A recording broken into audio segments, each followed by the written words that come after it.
Y bien, como sabemos, pues la noticia de la semana pasada fue la renuncia de Humberto Campodónico y de su directorio a la presidencia de Petroperú. Ha sido designado como presidente un ingeniero Reyes, que es un funcionario, digamos, antiguo de Petroperú. Y bueno, la pregunta es si esto cambia o no cambia las políticas que se estaban desarrollando en esta empresa, políticas que buscaban convertir a Petroperú en una empresa mucho más importante de lo que es ahora, retornando a funciones de producción, de explotación, eventualmente hasta de exploración, y dándole una participación pues en los grandes proyectos como el del gasoducto del sur, por ejemplo. La pregunta es si, salido Campodónico, que era un poco el que estaba detrás de estas grandes, digamos, de estos planes importantes, de estos megaplanes para Petroperú, si estos se van a, digamos, reducir en sus ambiciones, si se va a recomponer la visión de la empresa o no. Estamos con Álvaro Ríos, que es un consultor muy importante en estos temas, ha sido ministro de Hidrocarburos de Bolivia, lo conocemos acá en este programa, y Mario Nicolini, abogado también, experto también en hidrocarburos. Buenas noches, ¿cómo están? ¿Cómo les va? ¿Qué tal? Bueno, esa es la pregunta, Álvaro, rápidamente, ¿qué implica la renuncia de Humberto Campodónico para la definición de las políticas internas de Petroperú? Complejo, un panorama complejo dentro de Petroperú. Yo quiero empezar por un marco latinoamericano. Los latinoamericanos no podemos vivir sin nuestra empresa estatal de petróleo Alaza. Y esto nos lo ha ratificado el último país, Argentina, que no tenía una empresa estatal petrolera y que ahora la tiene a partir de la expropiación de Repsol en YPF. Entonces, todos los países tienen sus empresas estatales. ¿Eso me parece bueno o malo? Bueno, no es, lo que tenemos que hacer es, las empresas estatales no hay, lo que tienen que dejar de ser, no importa si existen o no existen, depende cómo operan. Las empresas, la señora que acaba de decir, que dice que las empresas tienen que volverse una acción empresarial. Son empresas que tienen que operar con gestión, con rentabilidad, competitivas, y tienen que tornarse en unas verdaderas empresas petroleras. Si nosotros les queremos dar a estas empresas nacionales, o las que llaman... Sí, pero hay algunas, por ejemplo, Petrobras es una empresa muy importante. Que está en serios problemas. Que está en serios problemas. ¿Por qué? Porque en Brasil le hacen otorgar subsidios, porque en Brasil le han otorgado demasiadas obligaciones allí en el Presal, ese famoso descubrimiento costa afuera, claro. Y no tiene recursos financieros, no tiene recursos humanos, no tiene recursos tecnológicos para demasiadas obligaciones en Brasil. Para el tamaño del reto. Sí, pero esa es una empresa que hasta hace poco se manejaba relativamente bien, pero en el cual el 50% del accionariado es privado. Así es. Pero están en bolsa. Pero, Jaime, le dieron, cuando descubrieron los brasileños el Presal, yo digo que le entró a Brasil borrachera de Presal. Bueno, pues se regresaron a un concepto ya más tradicional de empresa estatal, a la cual hay que darle obligaciones, nacionalismo, y ahí es donde las empresas estatales comienzan a resquebrajarse. El ejemplo más, y creo que Mario aquí puede corroborar, el ejemplo que tenemos que seguir, si Perú quiere rescatar a Petroperú, tiene que hacerlo mirando a lo que está haciendo Ecopetrol, que es, yo creo, la única empresa rescatable que la han sacado de las amarras del Estado, le han dado una cantidad de producción, unos pozos, una cadena productiva, y le han dicho, señor, vaya y entrégueme utilidades al Estado. Y no le hacen subsidiar, se asocia con quien quiere, no le están buscando socio, el Estado ha dejado de ser, y es una empresa más. Además que está en bolsa y tiene participación privada.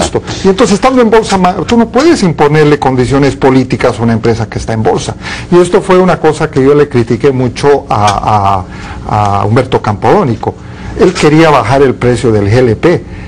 Él no puede tratar de querer bajar el precio del GLP porque su empresa, que quiere cotizar en bolsa, quiere maximizar sus utilidades. Claro. Y entonces yo le dije, Humberto, tú no puedes estar tratando de bajar el precio, eso es una función del Estado, de una ONG, del ministerio, pero tú como empresa tienes otro rol.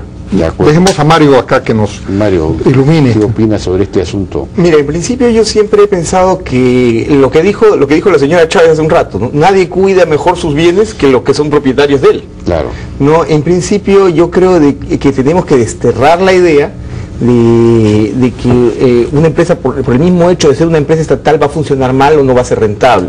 Eso tenemos que sacarnos de la cabeza. O sea, ¿por qué no se acaba usted de contradecir? ¿Por qué?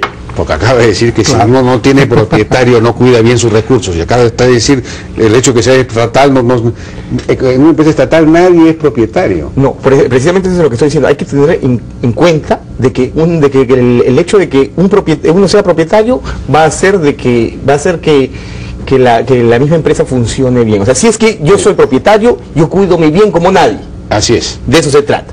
Entonces, yo digo que hay que desterrar la idea de que el Estado no puede tener una empresa eficiente. Ahora bien, ¿qué es lo que... Se ha vuelto a contradecir, no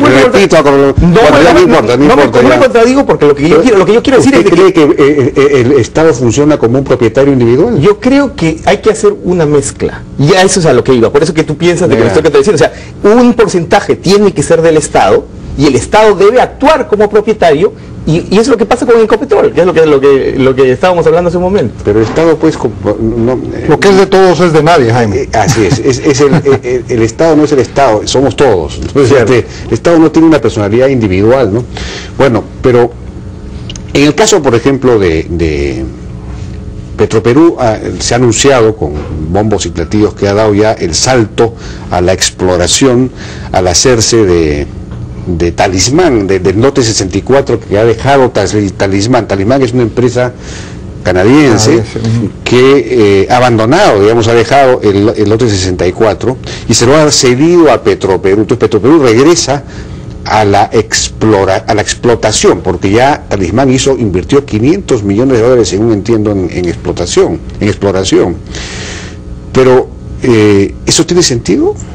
Yo personalmente creo que el Estado no debería tomar, o sea, Petroperú no debería hacerse del Talismán. O sea, la gente de Talismán, los canadienses, no van a ser tan locos de dejar una empresa porque es muy rentable. Entonces, si se lo han cedido, yo pienso de que todavía hay que pensar con cabeza fría para ver qué es lo que se tendría que hacer. Todavía no hay nada definido. Si se van es porque encuentran, luego de haber explorado, encuentran que no es rentable. Sí, por supuesto. Entonces el Petroperú se va a terminar haciendo de un hueso. Con tal de regresar a la producción, va a terminar perdiendo plata. Es que Petroperú tiene que entrar a la producción cuando efectivamente haya producción. O sea, pero una cosa que no debe nunca pasar es que Petroperú participe en la exploración con riesgo. Hay 1000 fórmulas para que Petroperú participe de la exploración sin riesgo, cuando las otras empresas pueden cargar a Petroperú. Y bueno, obviamente eso va a ser un poco menos atractivo la contratación petrolera en el país, pero hay que estudiar qué fórmulas hay para que Petroperú ingrese a la explotación en los lotes que están venciendo, de alguna forma, con algún accionariado, y en la exploración también se puede, pero sin riesgo, haciendo que las empresas que... Pero eso es lo que usted quiere, es que Petroperú crezca, pero si lo que usted quiere es que lo que crezca es la inversión petrolera o el descubrimiento de petróleo... Jaime, yo no estoy de acuerdo con... A ver, ¿cuál es su posición? Totalmente, yo estoy de acuerdo. La exploración es un negocio de riesgo. Y para poner riesgo tengo que poner plata y arriesgar. Y esa es la exploración. Claro. Entonces, lo que Petroperú puede hacer es que le den unos cuantos lotes de producción para que le genere algo de flujo de caja, y luego tiene que entrar a la exploración mediante farm-ins, o sea, quiere decir compartiendo acciones o el riesgo con varias empresas en varios lotes. Pero Petroperú no puede potenciarse si no entra a la exploración. Y eso es como yo decía Shakespeare, to be or not to be.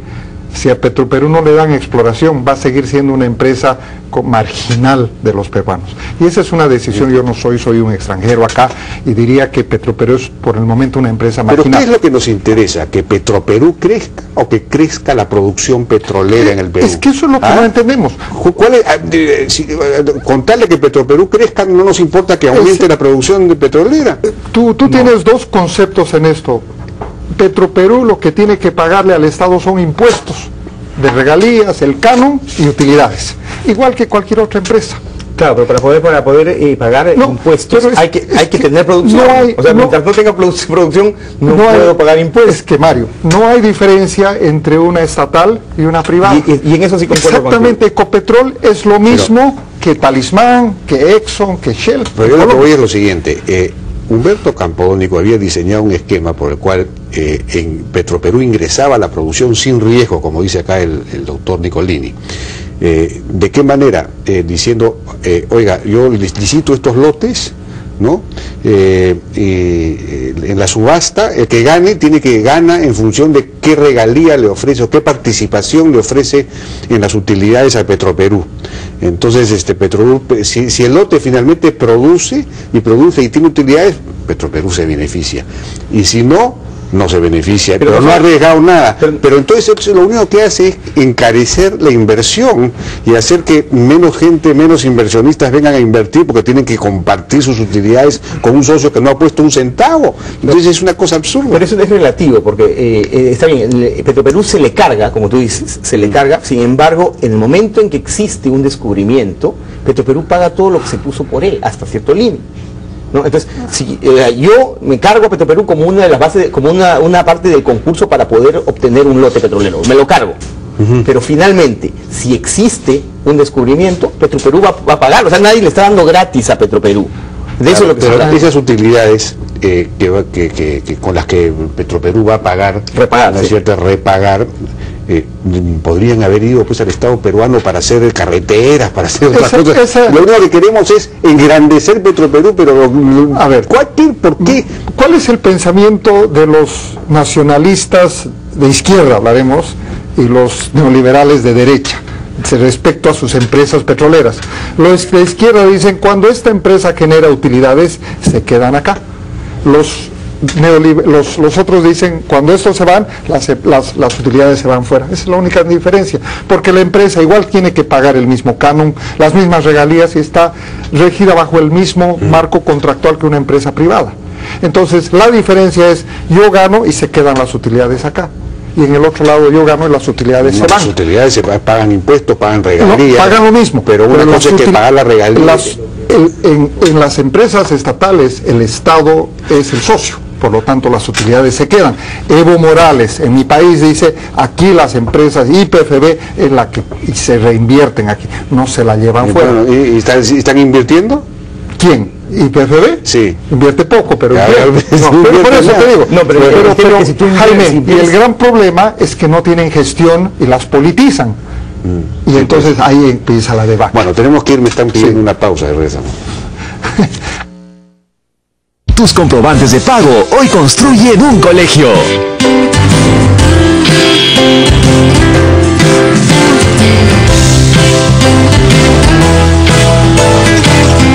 Cuando exiges comprobantes de pago, estás contribuyendo a construir un Perú mejor. Más carreteras, salud, más seguridad e iluminación para todos. Exige tus comprobantes de pago. SUNAT. Ya comenzaron los días fantásticos en Saga Falabella. 2x1 en miles de productos de verano. Ven y compara precios finales. Aprovecha. Notebook Toshiba con 500 GB de disco duro a solo 999 soles. Exclusivo con tu CMR. Solo en Saga Falabella. Lo que estás haciendo.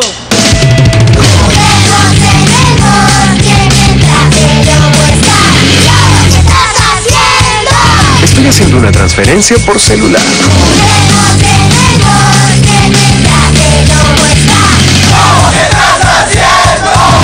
Estoy consultando mi saldo por teléfono.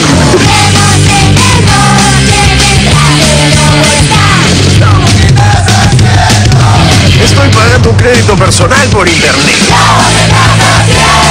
Estoy haciendo un depósito en un cajero. Recibiendo mi platita enviada de Estados Unidos de un agente. 5.600 agentes, 1.800 cajeros, más de 34 millones de teléfonos y más de 1 millón de computadoras para que puedas ir al BCP sin ir al BCP.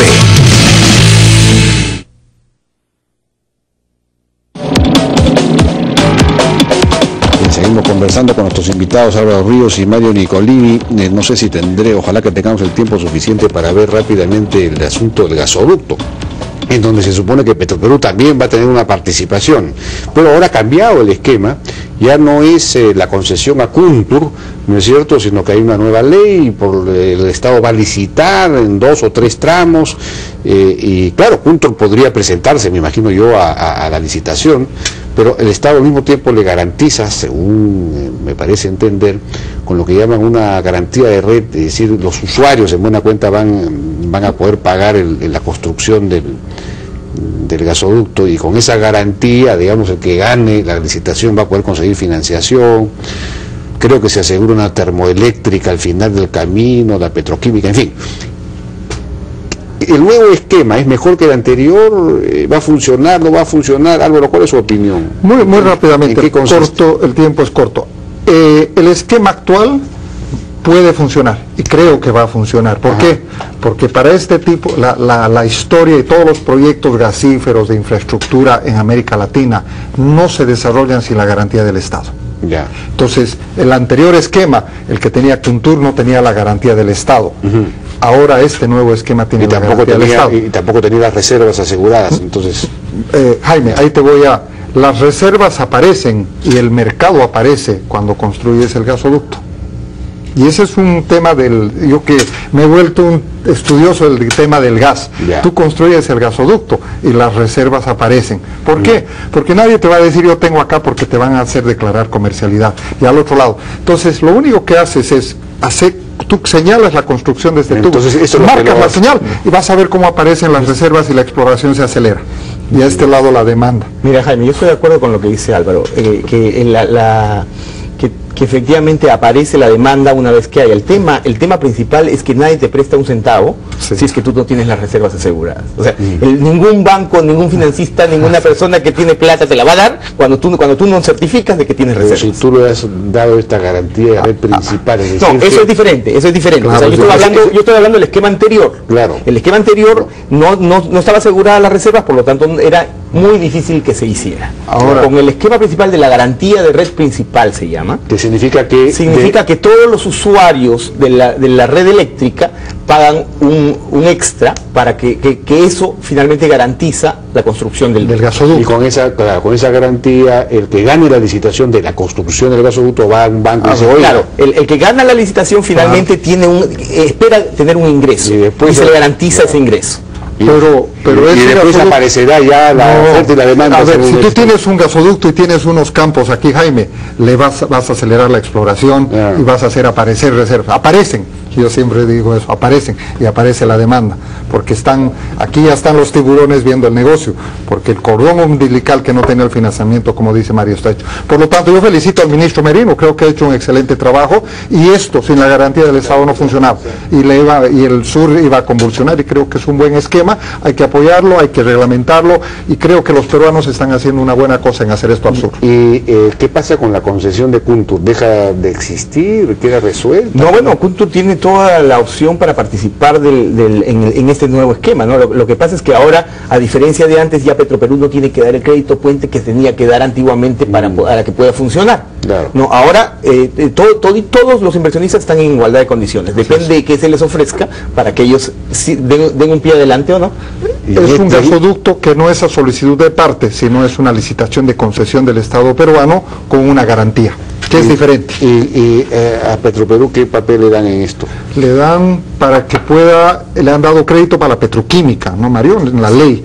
Sí, en realidad Petroperú puede participar, pero no, y ahora con ese nuevo esquema tampoco no está muy clara, todo depende de lo que se haga con Petroperú adelante. Le han sacado unos montos de osinermín que tienen en reserva y le han dado para que pueda hacer el etanoducto, que es otra parte del gasoducto. Está mucho mejor encaminado. Creo que este tipo de proyectos no funcionan sin la garantía del Estado. A mí me alegra que el Estado peruano se embarque en esto, porque es un gran desarrollo para el sur. Yo también creo que este nuevo modelo está mucho más estructurado, y yo creo que el gobierno está haciendo bien en sacarlo de esta forma. Bien, yo les agradezco a Álvaro Ríos después de esta conclusión de este acuerdo que ha habido, por lo menos en la última parte de la discusión, entre Álvaro Ríos y Mario Nicolini. Muchas gracias por su participación. Donde nunca hay acuerdos en Petroperú. Muchas gracias, Jaime. Vamos a una pausa y regresamos.